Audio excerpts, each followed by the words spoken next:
세계적인 성악가 있죠, 조수미. 그죠? 조수미가 하는 인터뷰를 하나를 봤는데 이렇게 얘기를 하더라고요.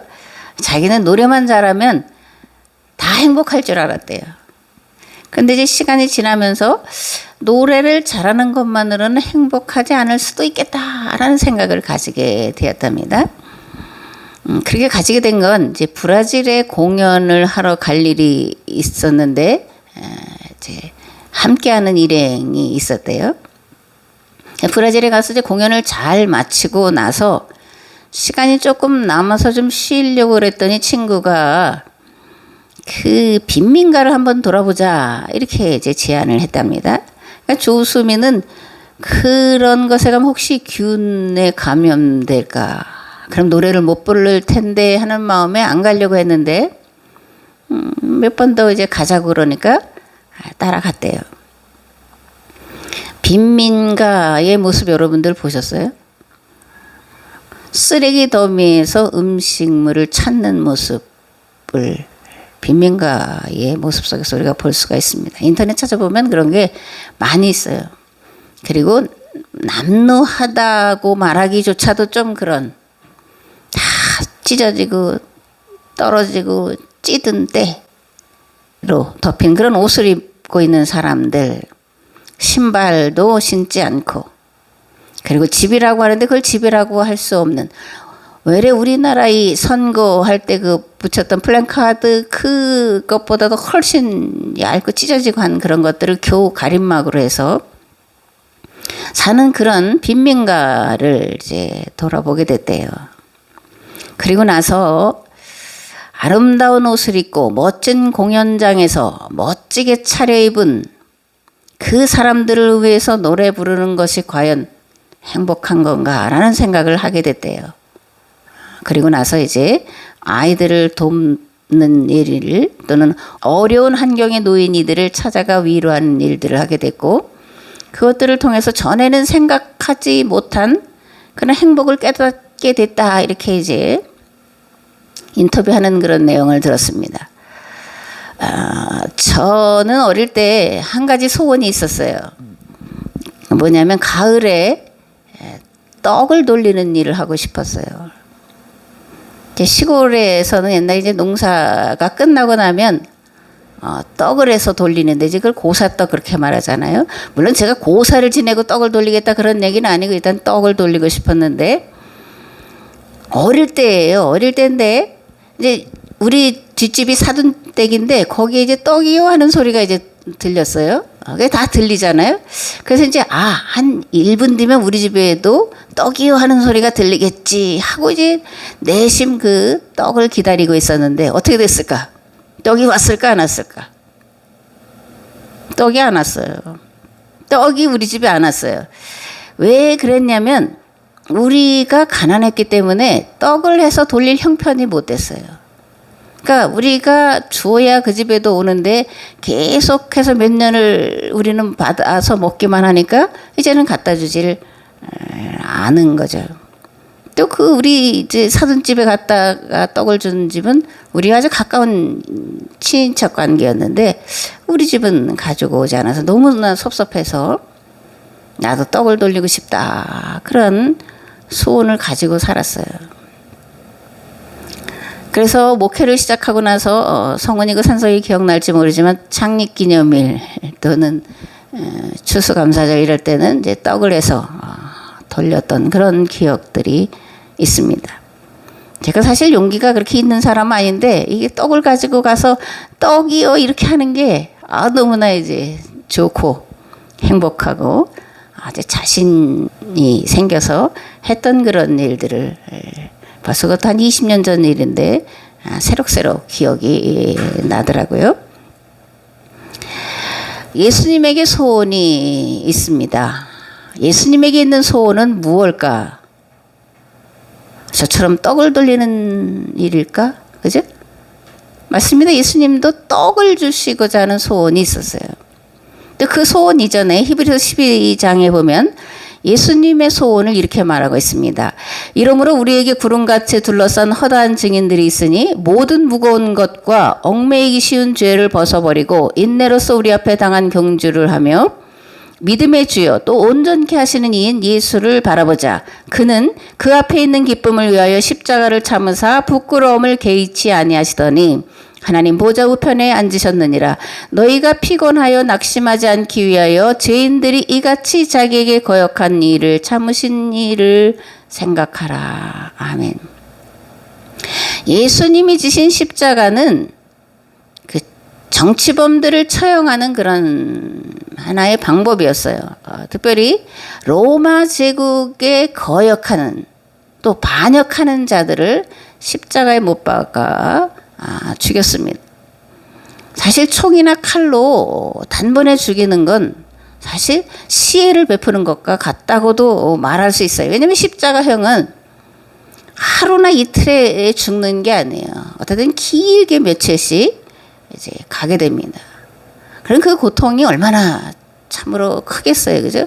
서서히 죽어가는 고통을 본인이 느끼고 또 다른 사람들은 그런 모습을 보고 조롱하고 하는 것을 견디다가 마침내 죽는 건데, 유대인들은 안식일이 되기 전에는 그 아직 죽지 않은 십자가에 매달려 있는 사람들을 다리를 꺾어서 이제 죽게 하는 그런 일들을 했습니다. 히브리서 기자는 이러한 십자가의 고통을 예수님은 앞에 있는 기쁨을 위하여 참으셨다. 부끄러움도 개의치 아니하셨다. 이렇게 이제 말씀을 하고 있는 거예요. 이해하기가 조금 어렵고 힘든 그런 거죠. 예수님이 지신 십자가는 측량할 수 없는 인간을 향한 사랑의 무게만큼 무겁고 사실 고통스러운 것이었습니다. 그런데 반대로 예수님은 십자가를 부끄러워하지도 않으시고 앞에 있는 기쁨을 바라보시고 참으셨다라는 거예요. 그것은 자신의 생명을 내어 주어 죄로 말미암아 죽을 수밖에 없는 인간을 살릴 수 있는 새롭고 산 길이 열릴 것을 바라보셨기 때문입니다. 아멘.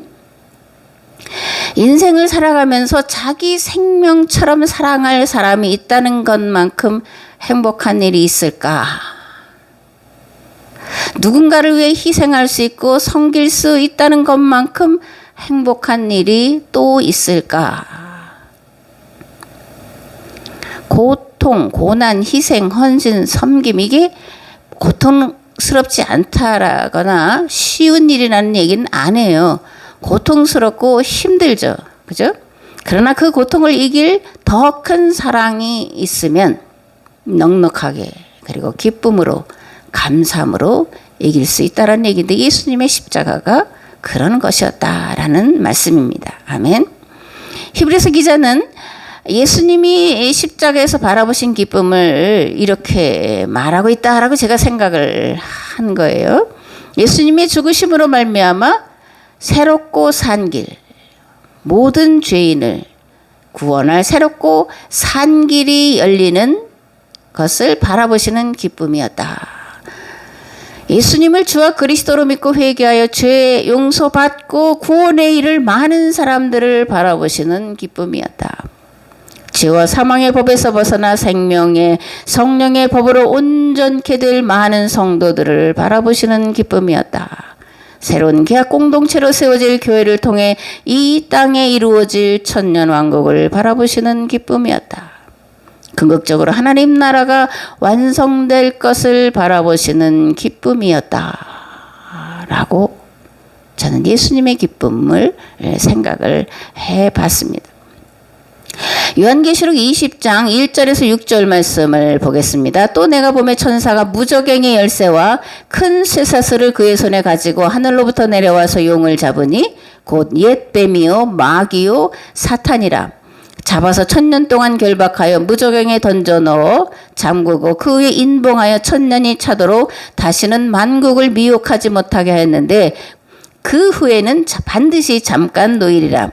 또 내가 보좌들을 보니 거기에 앉은 자들이 있어 심판하는 권세를 받았더라. 또 내가 보니 예수를 증언함과 하나님의 말씀 때문에 목베임을 당한 자들의 영혼들과 또 짐승과 그의 우상에게 경배하지 아니하고 그들의 이마와 손에 그의 표를 받지 아니한 자들이 살아서 그리스도와 더불어 1000년 동안 왕 노릇하니 그 나머지 죽은 자들은 그 천년이 차기까지 살지 못하더라. 이는 첫째 부활이라. 이 첫째 부활에 참여하는 자들은 복이 있고 거룩하도다. 둘째 사망이 그들을 다스리는 권세가 없고 도리어 그들이 하나님과 그리스도의 제사장이 되어 천년 동안 그리스도와 더불어 왕노릇하리라. 아멘. 천년 왕국 뭐 이런 얘기 많이 들어보셨죠, 그죠? 그러면 이제 얼핏 생각하면 천년 왕국이라는 그런 단어가 성경에 여러 군데가 나올 것 같은데 계시록 20장에 단 한 번 나와요. 방금 읽은 천년 동안 왕노릇하리라. 그래서 천년 왕국. 뭐 이단들 사이비들 많이 이런 걸 가지고 이제 말을 하고 종말론을 말할 때 이제 이런 것들을 말하는데, 그럼 요한계시록 20장에 기록된 천년 왕국은 무엇을 말하나, 이런 것을 우리가 알아야 되죠. 천년 왕국이란 방금 말씀드린 대로 이 요한계시록 20장 한 곳에만 나오는 얘기예요. 그리고 이것은 묵시문학이라고 하는 그런 문학 형태로 쓰여진 그런 얘기라는 것을 알아야 됩니다. 그리고 이것은 유대인의 메시아 대망 사상과 연결되어 있다는 거예요. 유대인들은 바벨론, 페르시아, 헬라 제국으로 이어지는 이방 민족의 지배를 계속해서 받았어요. 그래서 이들은 이런 이방 민족의 지배를 끝내줄 메시아가 와서 세상 나라들을 멸망시키고 새로운 시대를 열어줄 것이다 라고 하는 메시아 대망 사상을 갖게 되었습니다. 그리고 이런 메시아 왕국은 영원히 존재하리라, 이런 생각을 갖고 있었어요. 지금도 사실은 이러한 사상들이 유대인들 가운데 있어서 지금 전 세계를 움직이고 있는 이런 좋지 않은 전제주의 국가, 뭐 단일 국가, 뭐 이런 것들 들어보셨는지 모르는데 그 배후 속에 이런 사상들이 깊숙하게 자리 잡고 있다는 것도 우리가 알고 있어야 됩니다. 어쨌든 유대인들은 메시아 왕국이 세워지면 그 왕국이 영원할 거라고 생각했는데, 그런데 시간이 지나다 보니까 세상은 여전히 약하고, 그러므로 메시아 왕국이 이 땅에 영원히 존속한다라는 것은 불가능하다라고 생각을 했어요. 그래서 이 천년 왕국 또는 메시아 왕국은 제한적으로 임한 다음에 지구의 종말이 온다라고 생각을 했어요. 이런 천년 왕국설 또는 종말론은 초대교회 교인들도 잘 알고 있었고 많은 영향을 주었고, 그리고 역사적으로 혼란한 시기 또는 한 세대가 바뀔 때마다 이제 종말론이 판을 치는 그런 일들이 벌어졌고, 지금도 종말론을 가지고 많은 사람들을 미혹하고 멸망의 길로 끌고 가는 그런 사람들을 우리가 이제 보고 있습니다. 앞에서 말했지만 요한계시록에 기록된 천년 왕국은 사실적으로 천년 동안이라고 하는 어떤 기간을 말하는 게 아니라 묵시적인 표현 기법이라는 거예요. 사도 요한은 요한계시록을 통해서 교회를 박해하는 로마 제국의 악이 오래지 않아서 반드시 멸망할 것이다. 그리고 교회가 다스리는 시대가 올 것이다 라는 것을 천년 동안 죽은 자들이 살아서, 그죠? 세상을 다스릴 거다라고 하는 것으로 말씀하고 있다는 것을 우리가 알아야 됩니다. 또 첫째 부활이라는 말도 있죠. 첫째 부활, 둘째 부활, 뭐 첫째 사망, 둘째 사망 이런 이야기가 있는데, 첫째 부활이라는 용어도 사실적인 표현이 아니라 묵시적인 표현이라는 거예요.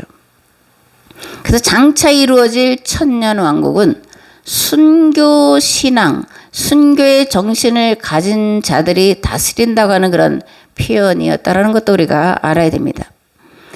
이런 천년 왕국설에는 여러 가지가 있는데, 예수님 재림 또는 종말 이전에 세워진다고 하는 전천년설, 그리고 예수님의 재림 이후에 이루어진다고 하는 후천년설, 그리고 역사 속에서 영적으로 이미 실현되었다고 하는 무천년설이 있는데, 이건 다 유대적인 해석이라는 것을 우리가 알아야 됩니다.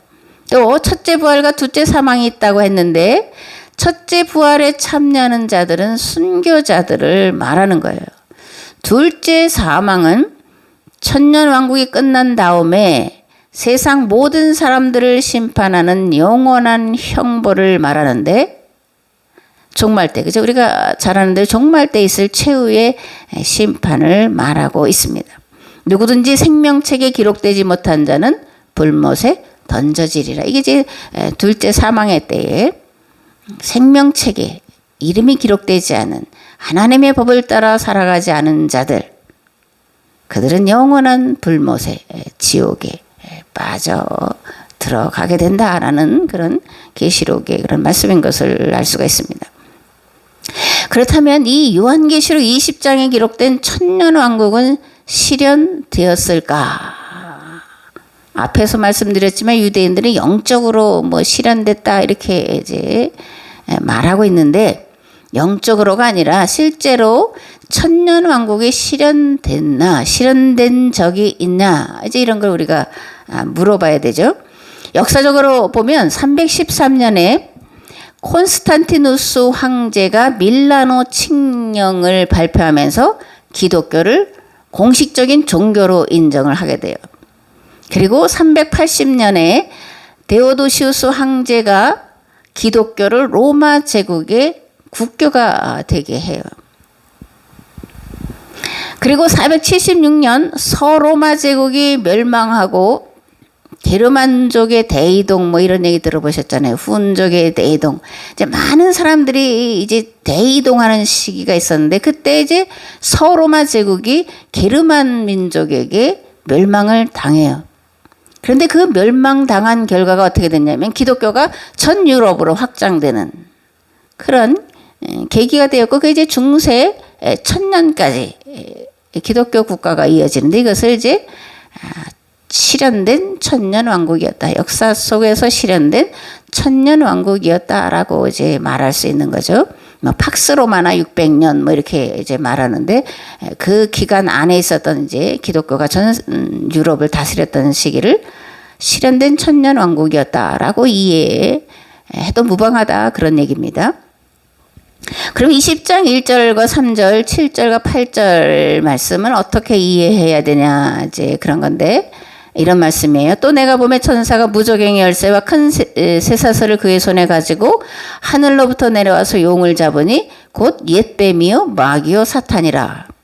잡아서 1000년 동안 결박하여 무저갱에 던져 넣어 잠그고 그 위에 인봉하여 1000년이 차도록 다시는 만국을 미혹하지 못하게 하였는데, 그 후에는 반드시 잠깐 노일이라.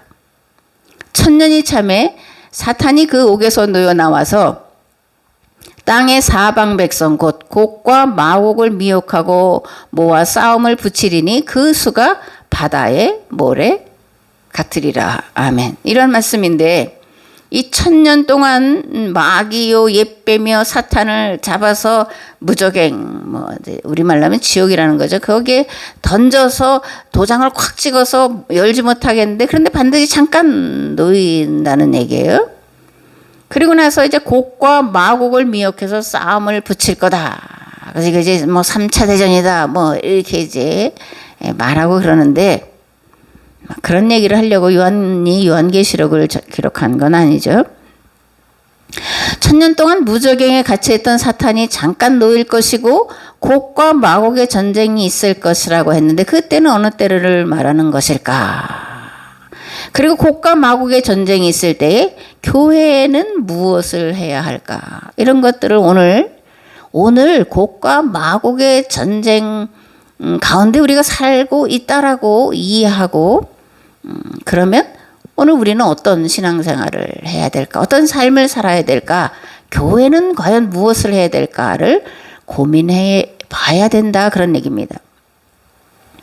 하나님께서 로마 제국에게 세상을 다스리도록 맡겼어요.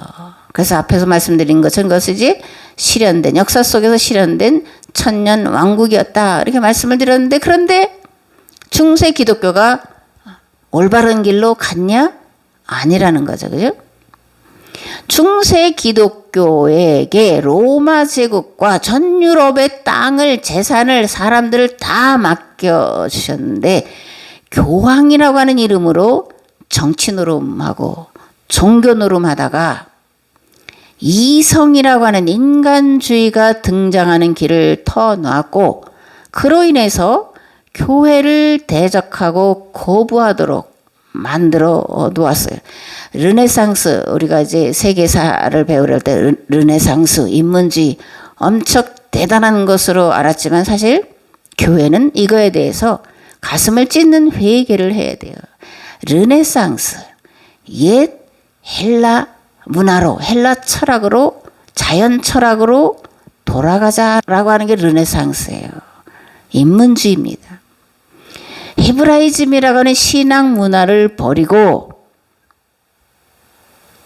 자연 철학 시대로 퇴보한 것을 세상은 르네상스다, 인문주의다 그렇게 말하는 거예요. 그래서 교회는 이 르네상스 운동이 일어나도록 원인을 제공한 죄를 정말 철저하고 처절하게 회개를 해야 됩니다. 17세기 산업혁명 이후에 서구 기독교 국가들이 앞다퉈 뭘 했어요? 제국주의, 그죠? 제국주의를 실현하려고 혈안이 됐잖아요. 영국은 해가 지지 않는 나라다라는 이름까지 얻은 것을 보게 되는데 영국은 성공회잖아요. 가톨릭과 개신교를 합해서 이제 성공회라고 하는 그런 교단을 만들고 그 수장이 왕이고, 그죠? 신앙을 모토로 하는 나라인데 제국주의에 앞장서서 많은 세계를 식민지화했던 것이 영국의 실상이고 기독교의 실상이라는 거예요.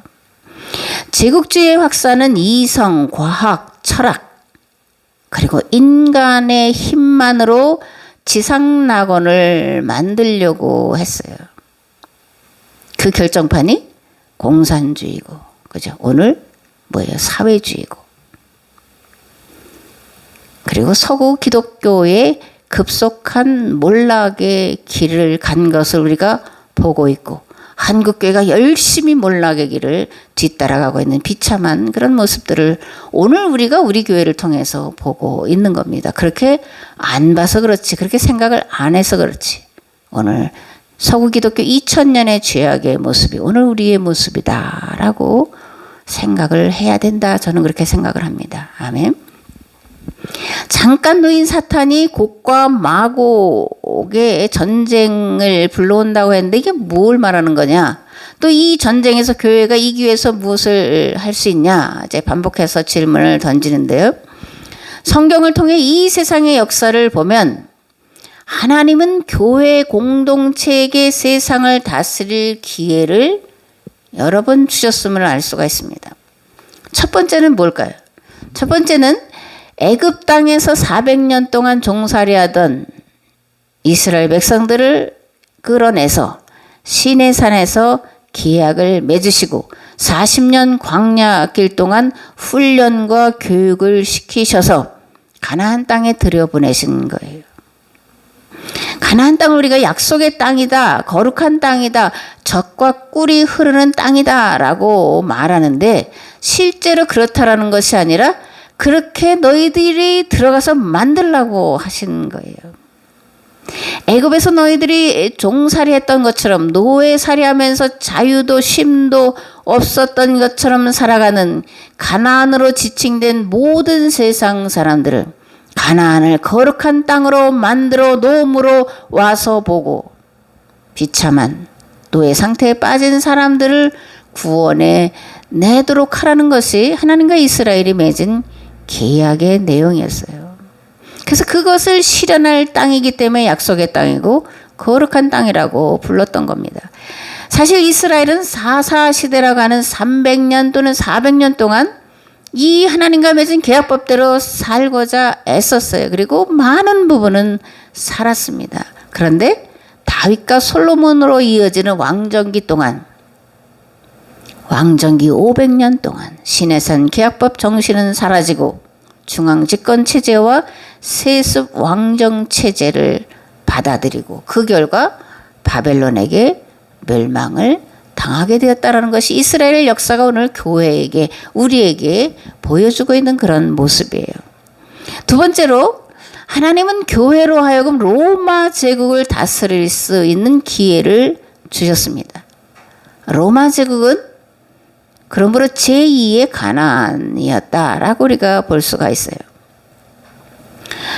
이스라엘 백성들이 가나안 땅에서 300년 동안 그 사사 시대를 거치면서 이 주변 나라들의 계속되는 침략을 묵묵히 당하고 견뎌낸 것처럼 기독교도 300년 동안 로마 제국의 박해를 받았습니다. 그런데 로마 제국이 기독교 국가가 된 거예요. 수많은 사람들을 죽이고 가두고 했음에도 불구하고 결과는 로마 제국 전체가 기독교 국가가 됐다라는 거예요. 이게 역설적이다 이런 표현을 많이 하는데 우리가 생각할 때 이제 역설처럼 보이죠. 근데 이게 하나님의 법칙이에요. 그런데 로마 제국 기독교가 종교놀이, 정치놀이 하다가 이성주의에 빼앗겼다라는 겁니다. 그리고 공산주의자들에게 3분의 2를 내어주는 그런 비참한 참극을 빚고 말았음을 압니다. 오늘 우크라이나 사태도 마찬가지예요. 그 우크라이나는 그 러시아가 지배하던 땅이에요. 그래서 그걸 다시 그들이 차지하려고 저렇게 하는 겁니다. 아주 최신 그런 무기를 쏟아부어서 우리가 알기는 우크라이나가 잘 대항하고 있는 것처럼 보이지만 실상은 우크라이나는 거의 초토화됐다고 봐도 틀리지 않아요. 공산주의. 러시아는 50년 동안 땅을 차지하고 살도록 만드는 희년법이 제정돼서 실현되는 나라예요. 거기는 정교회가 국교예요. 그러니까 기독교 국가가 하나님의 이름으로 절한 악랄한 일을 범하고 있다라는 거예요. 그러므로 성경으로 볼 때 러시아는 속히 망할 수밖에 없다라는 겁니다. 두 번 하나님께서 세상을 교회에게 또 옛계약 공동체인 이스라엘에게 맡기셨는데 오늘 우리의 모습은 다 빼앗긴 모습이에요. 그러나 여기서 실망해서는 안 되는 거죠. 그죠? 기독교는 실망할 수 없는 종교예요. 기독교에는 실망이 아니라 희망만 있기 때문에 그렇습니다. 예수님 자체가 희망이시기 때문에 그렇습니다. 하나님은 세 번째로 세상을 다스리도록 교회에게 그 일을 맡기실 텐데 누가 어느 나라가 어느 민족이 그 일을 감당할 수 있을 거냐를 오늘 우리가 이제 생각을 해보며 살아야 된다 그런 겁니다.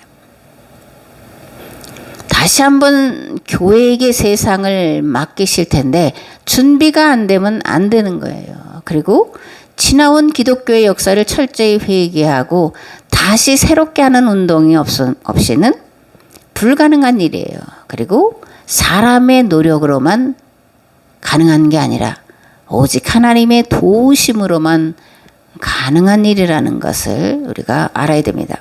그 다음에 교회 공동체가 무엇을 어떻게 할 때 곡과 마곡과의 전쟁을 이길 수 있도록 하나님께서 도와주실 거냐 그런 거죠.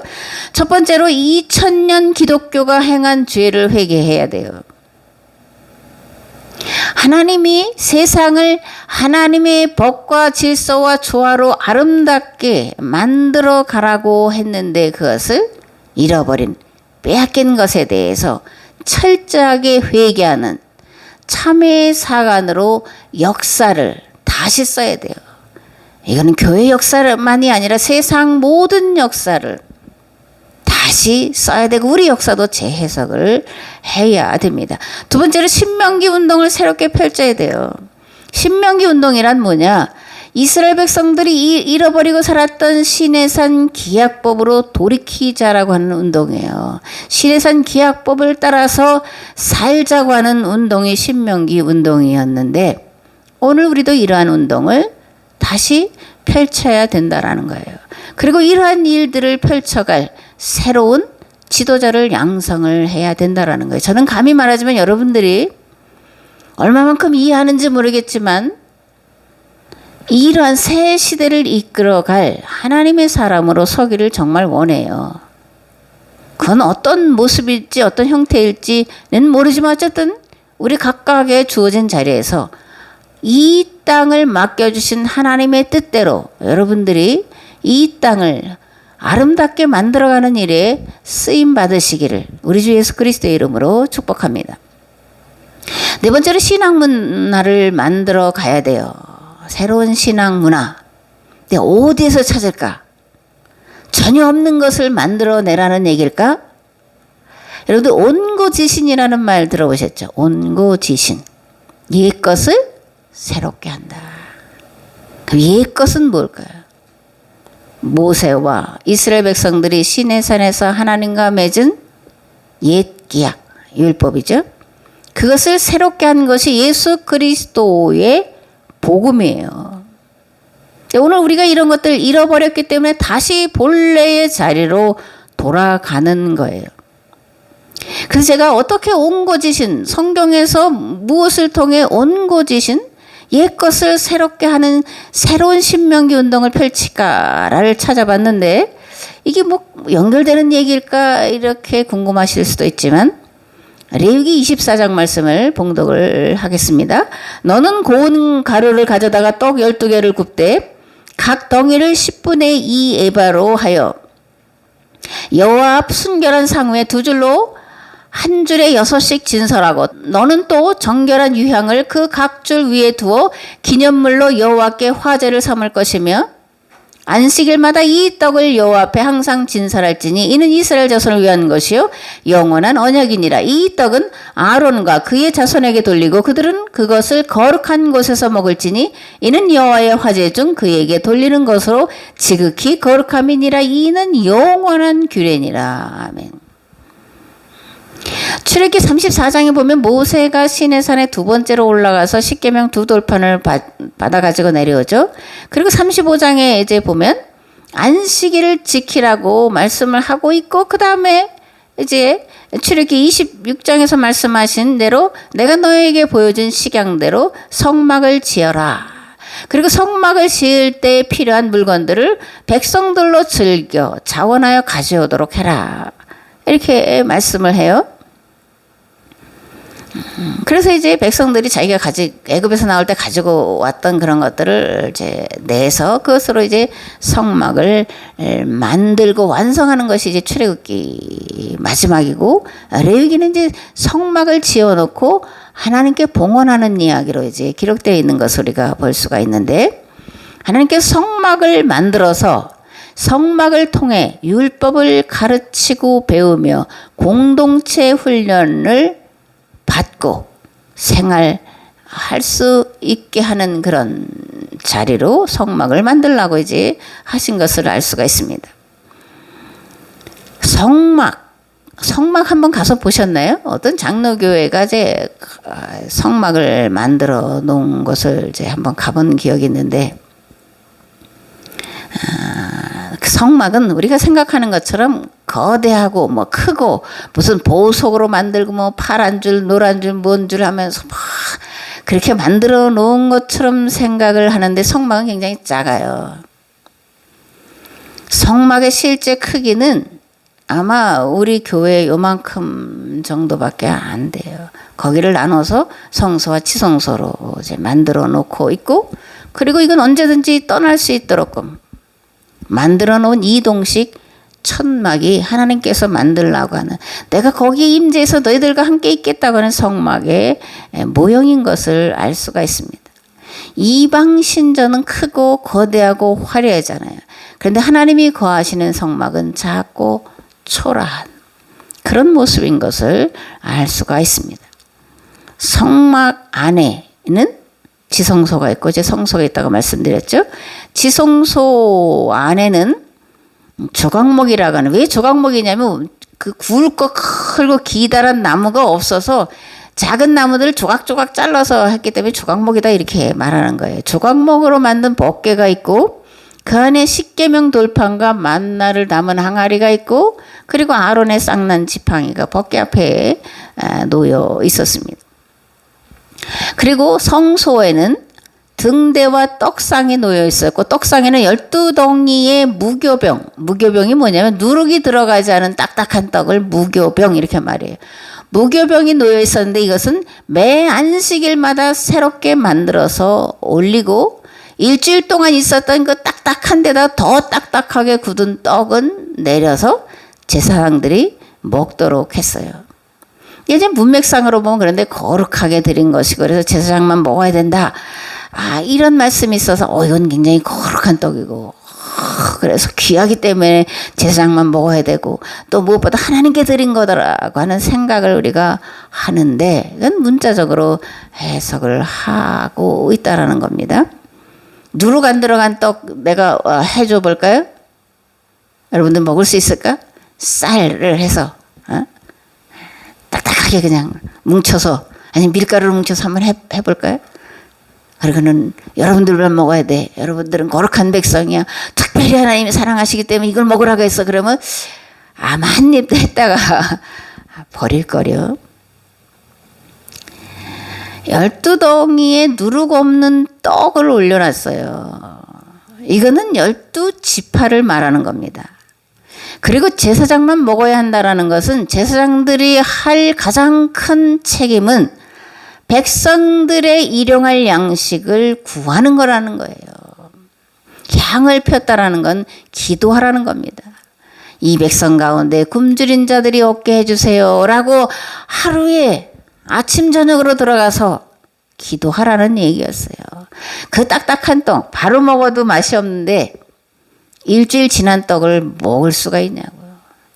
제사장들은 그런 떡을 먹으면서 배고픈 자들이 없게 해주세요. 사실 그야말로 눈물의 떡이었다라고 우리가 생각을 해도 무방합니다. 배골치 않는 것. 여러분들은 배골치 않는 것을 경험해 보지 않으셨기 때문에 이게 얼마나 큰 비극인지 모르지만 저는 어릴 때 그 떡 우리 집에 안 가져온 게 정말 너무 큰 상처였어요. 어떻게 우리 집을 안 가져오냐. 우리가 가난해도 우린 친척인데 가까운 친척인데 정말 제 안에 한처럼 새겨졌던 거예요.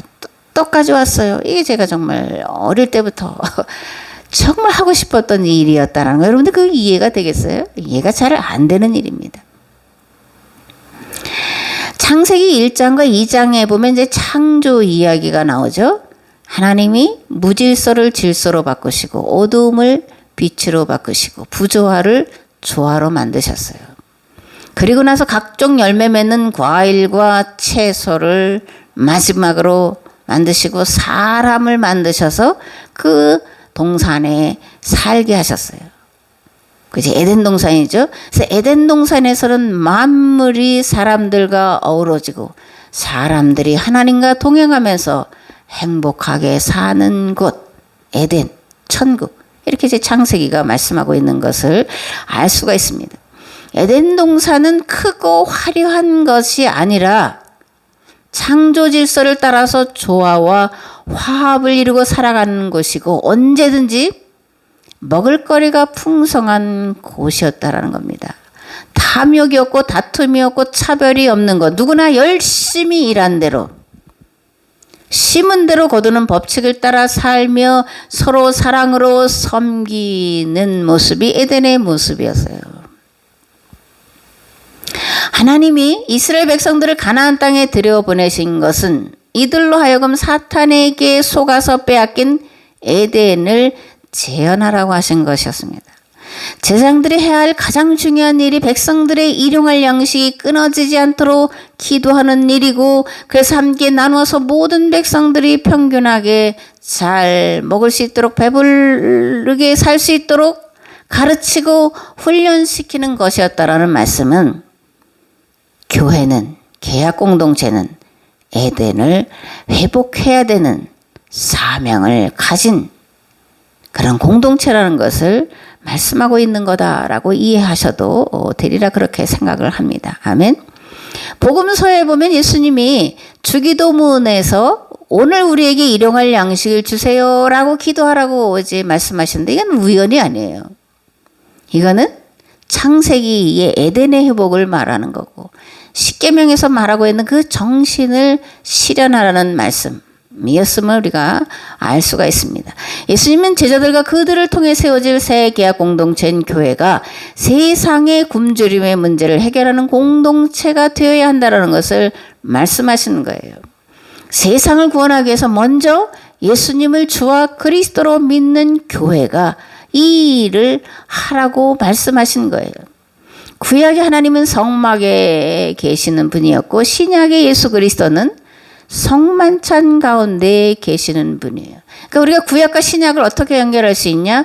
식탁이라는 것을 통해서 연결할 수 있어요. 구약의 하나님도 모든 백성들이 배골치 않고 누구나 배부르게 먹을 수 있는 그런 나라를 거룩한 나라라고 말씀하셨는데 신약의 예수님도 성만찬을 통해서 거기에 예배드리러 온 모든 자들이 함께 먹어 배부르게 하는 것을 실현하라고 말씀하신 것이기 때문에 성막과 성만찬은 하나님을, 예수님을 곧 한 분이신 하나님을 만나는 자리라는 거예요.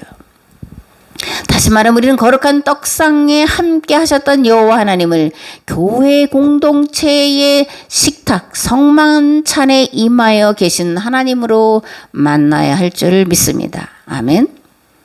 그런데 교회는 어떠냐 이거예요. 그죠? 교회는 어떠냐? 뭐 과거의 일을 계속 쭉 말씀드렸는데 그럼 교회 오늘 우리의 실상은 어떠냐? 교회 안에 있는 모든 사람들이 골고루 잘 살고 있냐? 그죠? 골고루 잘 살고 있냐? 또 교회에 속한 모든 이들이 최선을 다해서 열심히 정직하고 신실하게 일하고 있냐? 함께 나누어 배부르고 그래서 다툼이 없고 탐욕이 없는 그런 에덴을 회복하고 있냐?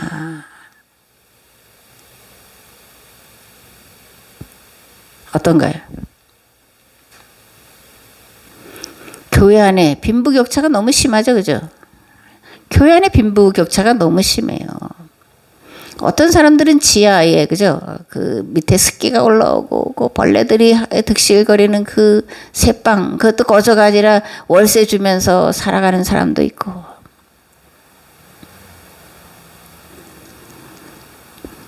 집주인이 뭐 얼마 올려달라고 할까봐 그 걱정돼서 살아가는. 그래서 뭐 1년 단위, 2년 단위로 이사가고 있는 사람들. 그건 교회 밖에 사람들만 그러니 교회 안에도 여전히 있는데 이런 문제들에 대해서 관심을 가지고 있냐.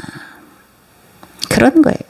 만약 교회가 에덴 동산이 회복된 모습이라면 하나님은 그 교회를 통해서 세상을 다스리도록 맡기실 거예요. 오늘의 이런 문제를 해결할 수 있도록끔 힘과 능력으로 함께 하실 거예요.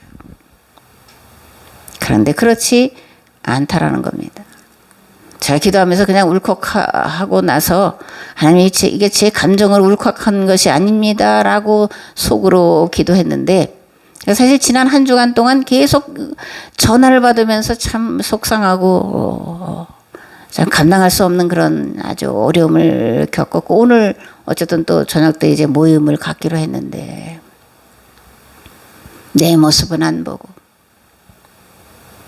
교회가 해야 된다는 생각을 갖지 않고 어떤 정치 지도자가 이것을 해결할 것처럼 거기다 목을 매다가 교회 공동체라고 하는 계약 공동체라고 하는 계약 공동체를 뛰쳐나간다 뭐 만다 이런 소리들을 목사들의 입에서 나오는 것을 듣고 견딜 수가 없어서 사실 어쩌면 그걸 산성이한테 화풀이 했는지도 모르겠어요. 감당이 안 되니까.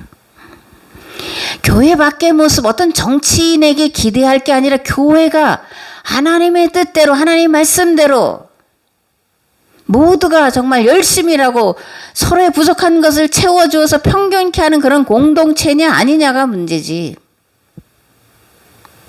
세상 밖에는 정치인이 어떤 것을 할 것처럼 거기에다 온갖 기대를 걸고 있다가 안 되니까 실망하고 뛰쳐나가는 이런 것을 할 수가 있냐라는 거예요.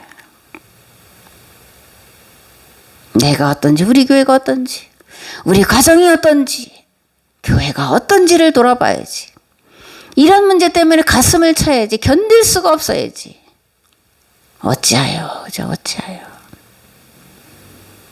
오늘 우리 교회는 여러분들의 가정은 이 시대에 이런 문제들을 바라보면서 나와 내 가문의 죄를 회개하고 우리 교회가 교회답지 못한 것에 대해서 회개하고 그것을 위해서 하나님이 무엇을 원하신다면 내가 드릴 것이 무엇이 있겠어. 이 더럽고 악한 그런 생명밖에 드릴 것이 없다라고 하는 절박함으로 기도하셔서 오늘 이 세상을 망하는 곳에서 망하는 길에서 사는 길로 인도하는 그런 일들을 작은 일일지라도 감당하시는 복된 자들이 되시기를 우리 주 예수 그리스도의 이름으로 축복합니다. 아멘. 이제는 길과 진리와 생명 되신 예수 그리스도의 은혜와 아버지 하나님의 무한하시고 극진하신 사랑하심과 성령님의 감화 감동 교통 역사하심이 오늘 우리 교회가 우리 가정이 무엇을 어떻게 해야 되는지를 다시 한번 말씀을 통해 듣고 그 말씀대로 살기를 결단하고 돌아가는 삶의 자리 위에 이 나라와 이 민족 위에 이제부터 영원토록 함께 하옵시기를 간절히 축원하옵나이다. 아멘.